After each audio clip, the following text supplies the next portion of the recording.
Welcome everyone.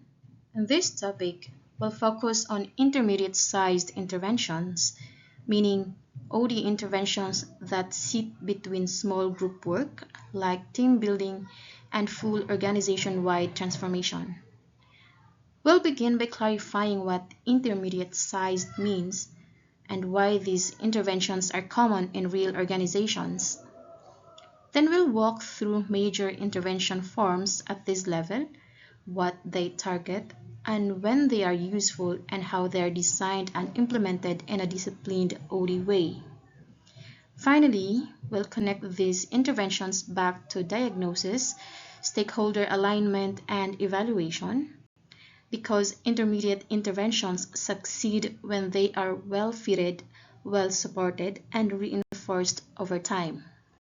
Let's clarify the idea first. Intermediate-sized interventions are those aimed at something bigger than a single team, like a department, division, function, or cross-functional system, but not necessarily the entire organization. These interventions are common because many real problems don't belong to one team. They sit between units, like handoffs, coordination, resource conflicts, policy gaps, inconsistent leadership practices, or fragmented processes. So intermediate interventions are designed to address issues that are too large for a single team building session, but not so broad that they require full organization-wide transformation. A key OD principle is interdependence. Work flows across units, and when one unit changes but the connected units don't, the system pulls people back to the old way. So intermediate interventions are often needed when local fixes fail, because the real problem lives in the coordination system, like shared processes, policies, decision rights, or cross-unit relationships. This is also where alignment problems show up clearly. People may agree on goals, but their systems and routines are not aligned, so execution breaks down. So intermediate interventions usually target patterns that span multiple people and groups. That can include cross-functional workflows, intergroup relationships, and recurring conflict patterns between departments.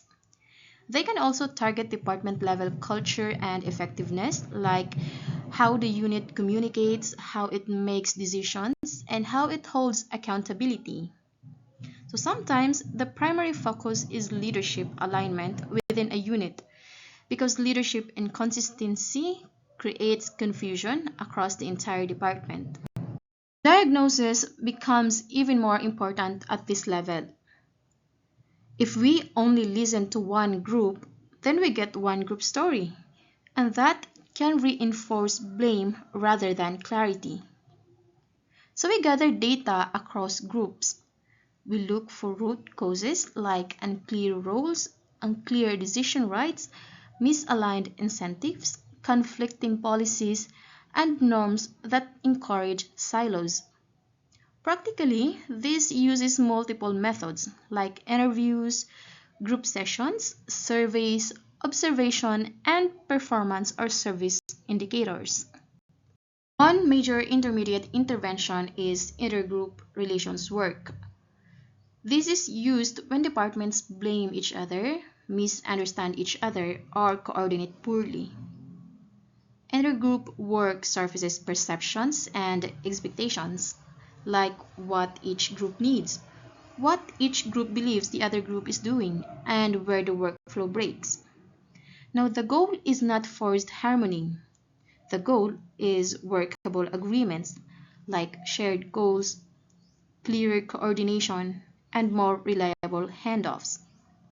Organizational mirroring is a structured form of intergroup feedback.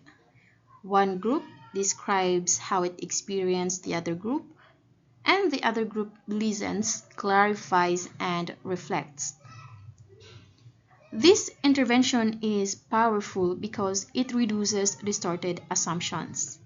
because many cross-unit conflicts come from misinterpretation and lack of direct feedback. So mirroring creates a safe structure for that feedback. A confrontation meeting can also operate at this level, especially when issues are widespread in a function or division and need quick, honest surfacing. It brings members together to identify key problems, clarify priorities, and create initial action agreements. This requires strong facilitation because without structure, confrontation can become blame. So OD intervention turns confrontation into constructive problem solving. Many intermediate interventions are process focused. They redesign workflows, handoffs, and coordination routines inside a department or across departments. Often, this includes redesigning meeting systems and decision rules because unclear decisions and weak follow-through create chronic frustration. Then accountability structures are clarified so commitments are tracked and acted upon, not forgotten. Another intermediate-sized intervention targets leadership alignment within a department or function.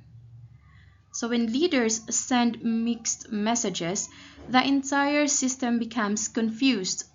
So people don't know what matters most, and coordination suffers.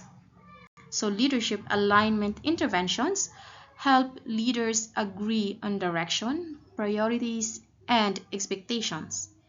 And then they can establish shared norms for communication, decision making, and accountability.